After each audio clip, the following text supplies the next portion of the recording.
Back in the 60s, the two-strokes ruled Grand Prix racing. Loud, wild, fast. The kind of machines riders still brag about today. But Honda stepped in with something nobody expected. A tiny, 5-cylinder 125 that proved pure engineering could beat raw noise and chaos. And here's why this matters to you. This was the moment when discipline beat shortcuts, when craftsmanship beat hype. Tonight, we're digging into the legend that showed the world what real engineering can do. Stick around till the end. This story says a lot about the bikes we ride, trust, and respect today. Soichiro Honda's line in the sand. Soichiro Honda never saw engines as simple machines. To him, they were a test of discipline, imagination, and personal pride. That pride hardened into a vow long before a single factory racing machine rolled out of his shop. He believed a 4-stroke engine was the purest expression of engineering skill, and he refused to bend that belief to match what others in the industry were beginning to chase. When more manufacturers leaned towards simpler designs, he held firm to a philosophy built on precision and control. To him, a mechanical victory meant more when the path was difficult. A 4-stroke demanded finesse. It demanded patience. It demanded respect for each moving part. That is the challenge he wanted to conquer. Inside his young company, this vision became a boundary no one crossed. He told his engineers that they were free to experiment with ideas, but the core identity of their race machines would always remain rooted in the 4-stroke cycle. He insisted that the company's reputation should be earned, not borrowed from trends. His determination was not arrogance. It was a belief that excellence required commitment to a principle, even if success looked far away. This vow shaped every decision that followed. It was more than a guideline. It was the foundation of the entire racing project that would eventually change the sport forever. That vow held strong right up until the day Honda traveled across the world and saw something that shook him to his core. The Isle of Man wake-up call. Soichiro. Honda reached the Isle of Man in the mid-1950s, expecting to witness impressive racing. What he did not expect was a direct challenge to everything he believed about speed and engineering. The island's legendary course demanded courage, precision, and machinery capable of pushing through miles of rough pavement without hesitation. Standing at the roadside, hearing the roar of the machines slicing through the air, he faced a truth no photograph or newspaper story could have delivered. He saw riders commanding bikes that moved at speeds his factory had never approached. He saw teams with decades of experience working as if every bolt had a story behind it. And he saw a level of preparation that made his own efforts feel painfully small. The moment was humbling but necessary. He understood immediately that if his company ever wanted to compete on this stage, it would require more than passion and pride. It would require discipline, study, and relentless attention to detail. Watching those racing machines tear past him, he promised himself that his company would return to this island not as spectators, but as contenders. Victory felt distant, almost impossible, yet he knew he could not walk away. The challenge sparked something fierce inside him. This trip became a turning point. From that day forward, Honda racing was no longer a dream. It was a mission, and one that demanded absolute commitment. With that mission burning in his mind, the company began building its first machines for the world stage, only to discover that determination alone was not enough. If you're enjoying how this story reshapes everything you thought you knew about Grand Prix history, take a second to like the video, subscribe, and share your thoughts so we can keep this conversation honest and informed. Early misfires, RC141 and RC142. Honda's engineers poured their energy into creating the company's first true racing machines, the RC141 and the RC142. These early models represented the first serious attempt to bring Honda's engineering philosophy into international competition. The bikes were built with care and optimism. Yet the results inside the workshop told a harsher story. The engines struggled to breathe freely at high speeds. Their performance was unpredictable. Their throttle response lacked the sharpness needed to compete with machines already proven on the international circuit. Despite those issues, the team refused to slow down. Each day became a cycle of testing, disassembling, measuring, and adjusting. The engineers learned that theory behaved differently once the engine met real road conditions. They discovered subtle weaknesses in airflow and heat management that no drawing board could reveal. They found that their engines performed reliably, but lacked the necessary punch to challenge the fastest competitors. These disappointments were frustrating, yet they were also crucial. Every mistake delivered information that would shape the machines to come. When the first race attempts ended without glory, the team was not discouraged. They understood that the early failures were part of the process. The lessons gathered from these machines helped the engineers identify what their engines needed to survive and succeed on demanding courses. With each setback, the path forward grew clearer. Those lessons paved the way for the breakthrough that would finally prove Honda belonged on the world stage. Before the next breakthrough, make sure you're prepared. Your gears and accessories are waiting below in the description. Honda's first real fight back.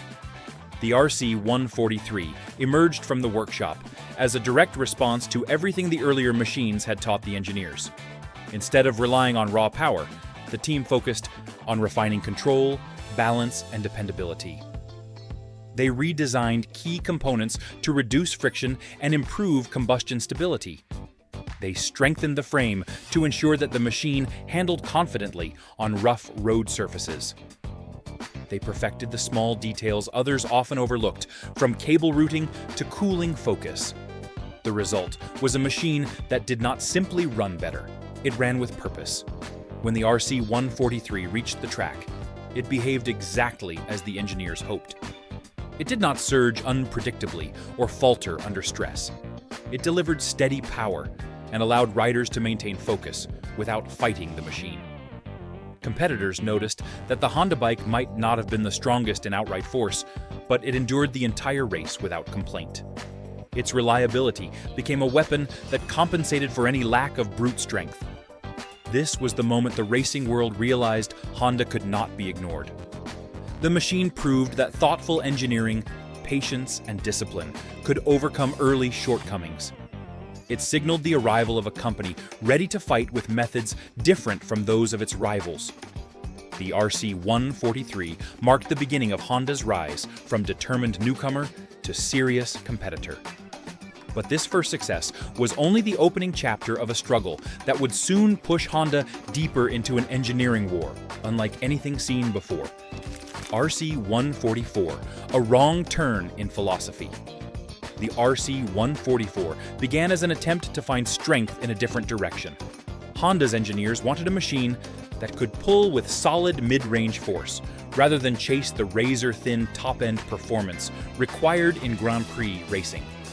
They lengthened the stroke, hoping that a deeper breathing engine would give riders more usable power through the middle of the rev band. On paper, the idea seemed practical. A long stroke design promised steadier torque and smoother delivery, traits that usually helped a rider manage unpredictable road conditions. Inside the workshop, there was optimism that this approach might provide a more stable path to speed.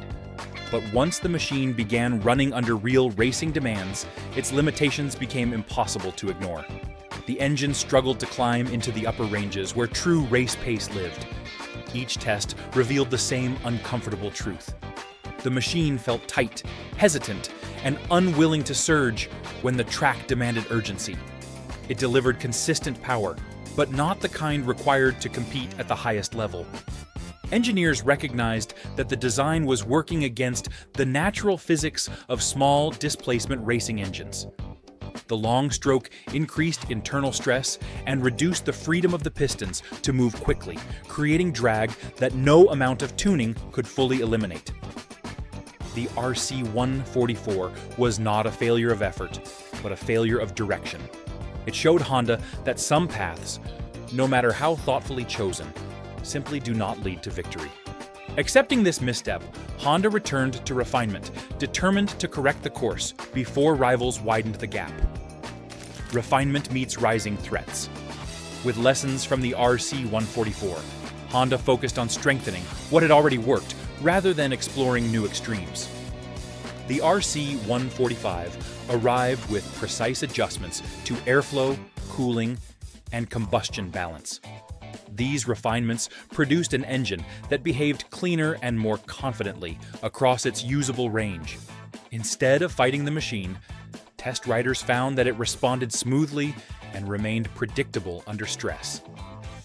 Reliability, one of Honda's greatest strengths, continued to anchor the design. The engineers felt they finally had a machine that could serve as a stable stepping stone toward greater competitiveness. But as Honda worked tirelessly to improve, the racing landscape around them shifted.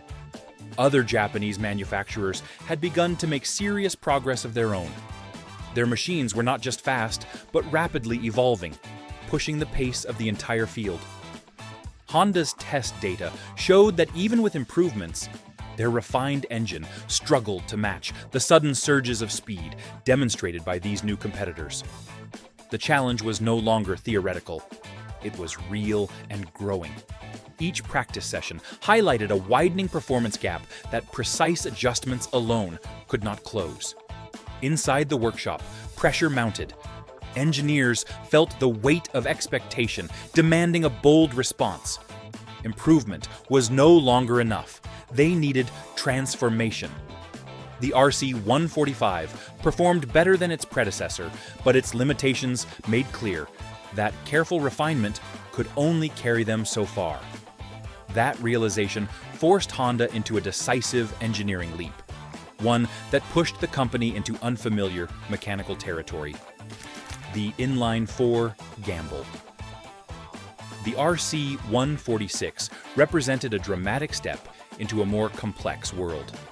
Honda's team decided that if refinement could not keep pace with rising competition, an outright structural shift was necessary.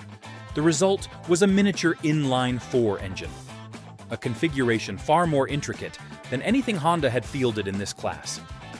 Each cylinder was narrow, each component polished to near surgical precision, and every clearance designed to handle higher mechanical demands. It was a bold attempt to create a machine capable of breathing freely at sustained high speeds without sacrificing Honda's signature stability. However, the move into inline-four design came with burdens that quickly revealed themselves. The increased number of moving parts demanded more exacting maintenance. Carburetor synchronization became a delicate task, sensitive to even small changes in temperature and pressure. Ignition timing required constant attention. Engineers spent long nights disassembling and recalibrating components to solve issues that did not exist in their simpler machines. The RC146 showed flashes of brilliance, but also an unforgiving temperament. When everything aligned, the engine sang. When anything fell slightly out of balance, performance suffered sharply. Yet, even with this advancement, Honda sensed that something more radical would be needed to confront the next challenge: the birth of the five-cylinder concept. By the time work began on the RC148, Honda's engineers understood that conventional solutions would no longer bridge the growing performance gap. They needed a machine capable of delivering unprecedented breathing efficiency without sacrificing the smoothness and control required in racing. The answer emerged not from guesswork, but from careful study. Engineers analyzed the behavior of smaller, multi-cylinder engines they had mastered, calculating how far they could push the concept before mechanical drawbacks outweighed the benefits. Through this process, the idea of a five-cylinder configuration took shape. The logic behind the design was rooted in mathematics and airflow. Smaller pistons could move faster with less inertia. More cylinders allowed combustion events to occur in rapid succession, keeping the engine in a high-energy state without violent peaks of stress. By distributing load across 5 chambers, the engine could maintain exceptional stability, even at extreme speeds. The team realized that by adapting principles learned from their earlier twin-cylinder engines, they could create a configuration that offered top-end potential far beyond anything they had built before. It was a system that looked impossible on paper, but achievable through relentless precision. With this radical concept in motion, Honda prepared to unveil the machine that would challenge every assumption about speed and engineering. The Apex machine. The RC-149 stood as a declaration of what determined engineering could achieve when every rule of convention was pushed aside. It carried a 124.42 cubic centimeter engine that operated with a confidence that felt almost unnatural for its size.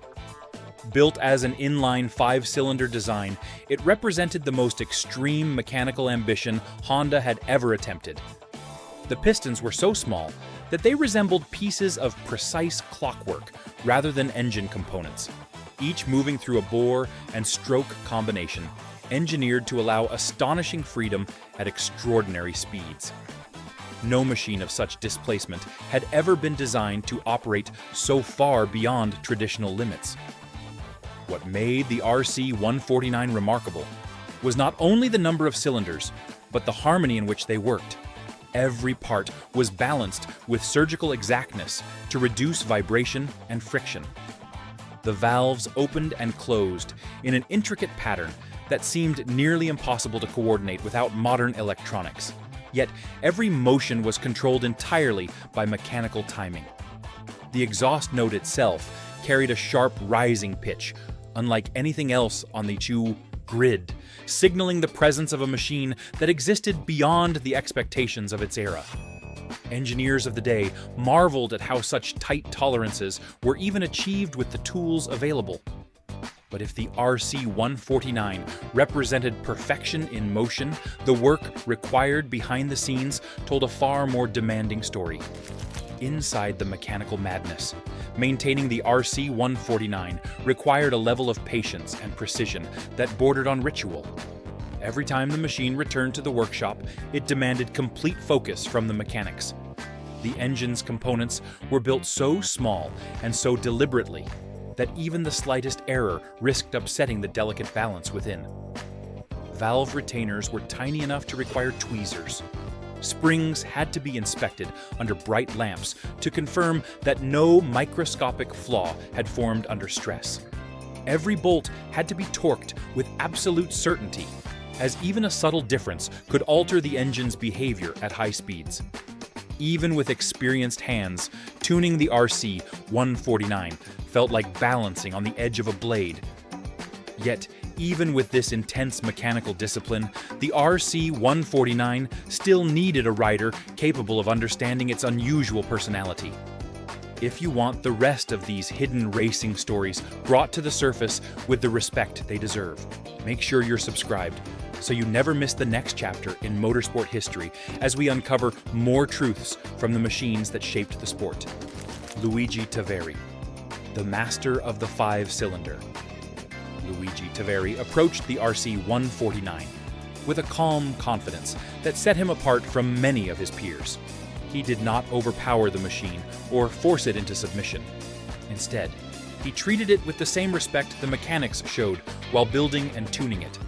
His riding style relied on smoothness, patience, and sensitivity to the slightest feedback sent through the handlebars. The engine demanded a steady hand and unwavering focus, and Taveri possessed both qualities in rare measure. He understood how to keep the machine in its narrow operating window without letting momentum fall away. His physical stature made him an ideal match for the compact frame, but it was his temperament that truly allowed him to master the machine. He sensed when the engine felt eager and when it needed a moment to stabilize. He anticipated how it wanted to flow through corners and how to maintain pace without, stressing the delicate harmony within. It was as if he could hear the rhythm of the 5 cylinders and respond instinctively. On the track, the combination of his style and the engine's unique characteristics created a level of grace that spectators immediately recognized. But even as this mastery unfolded, Officials watching the escalating technology race began to feel uneasy about where the sport was heading, innovation that outran the rulebook. By the mid-1960s, racing authorities had begun to watch the rapid evolution of machine design with growing concern. Every season brought more complex engines, higher cylinder counts, and speeds that continued to escalate. The RC-149 stood at the front of this movement, a machine so advanced that it forced observers to question whether racing was moving beyond what teams could reasonably support. The cost of designing and maintaining such high-precision equipment increased dramatically, and smaller outfits found themselves unable to keep pace with the engineering arms race. Officials recognized that if left unchecked, the sport risked shifting from a competition of riders and machines to a contest of extreme mechanical escalation. Safety also factored into their concerns. As machines pushed higher speeds, the margin for error narrowed. Tracks built in earlier decades struggled to accommodate the demands of these new racing engines. Furthermore, the complexity of these machines made it difficult for many teams to compete effectively, reducing the diversity of competitors on the grid. Those decisions would soon reshape the racing world and bring an end to the era defined by machines like the RC-149. The rule changes that killed the multi-cylinder era. In the late 1960s, racing officials reached a decisive moment. They had watched the relentless push toward technical complexity, and they knew that the sport was heading into territory only a few factories could afford to explore. Machines carried more cylinders, more gears, and more intricate designs than ever imagined. The governing body believed the escalating engineering war had begun to overshadow the spirit of competition. To restore balance, they created a set of strict limitations that would reshape the entire landscape of Grand Prix racing. The new rules stated that engines in the 125 cubic centimeter and 250 cubic centimeter classes could have no more than 2 cylinders. Gearboxes, once free to expand toward extremes, were restricted to no more than 6 gears in every class. These decisions were not made lightly. Officials wanted to reduce costs, simplify the machines, and ensure that smaller teams could return to competitive form. The era of pushing technical boundaries without restraint had gone far enough. With these regulations, the multi-cylinder masterpieces crafted by several manufacturers became instantly excluded from future events. Once these limits were announced, manufacturers began planning their next moves, and one company in particular faced a pivotal decision of its own. Honda walks away.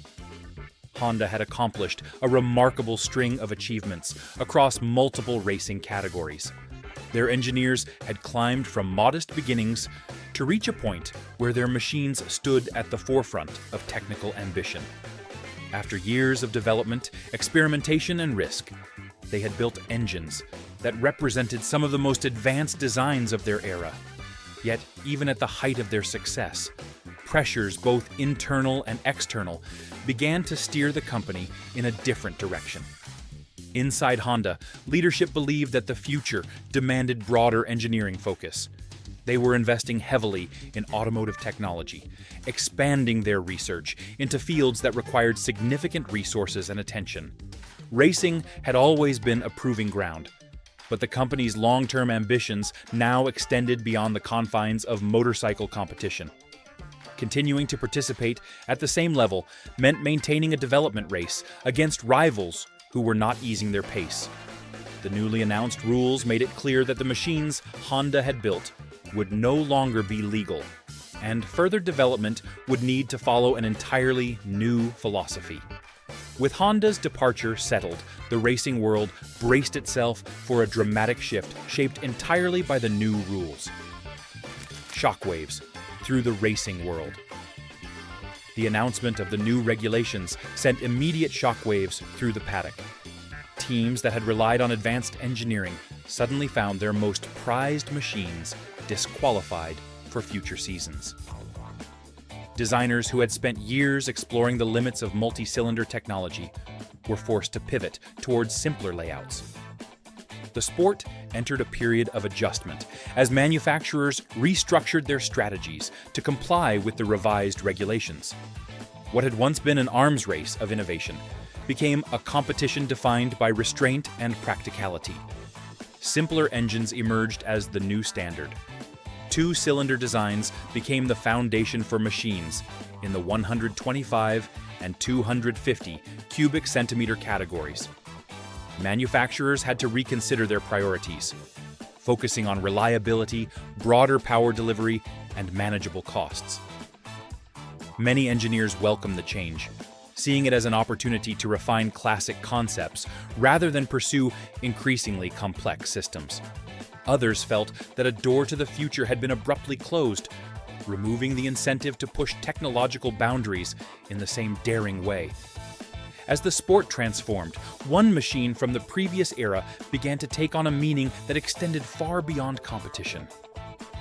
The five-cylinder legacy. The five-cylinder machine left a lasting impression on those who witnessed its development and performance. It represented a rare moment when imagination, precision, and sheer mechanical courage converged to form something unforgettable. Engineers admired it for the complexity of its design and the discipline required to create it. Enthusiasts looked back on it as proof that small engines could achieve extraordinary behavior when pushed with determination and skill. Its presence in the history of racing carried a weight that only a few machines ever achieve. Beyond its technical achievements, the machine became a symbol of a unique era in which innovation knew few boundaries. Its construction required a level of craftsmanship that bordered on artistry. Its operation demanded respect for the delicate balance of components working in perfect unison. Its sound, its motion, and its distinct mechanical rhythm gave it a character that resonated deeply with those who understood the dedication behind it. Even as racing moved towards simpler designs, the memory of this extraordinary engine continued to inspire admiration across generations. Collectors, historians, and engineers view it as a pinnacle of mechanical ambition, proof of what relentless craftsmanship can create.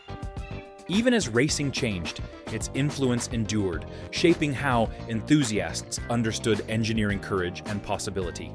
It became a symbol that rose beyond competition, and the five-cylinder era closed with a legacy built on brilliance, daring, and uncompromised pursuit of perfection. Honda's five-cylinder didn't just win races, it proved what real engineering can do when everyone else says it's impossible. And for riders like us, that's a story worth keeping alive.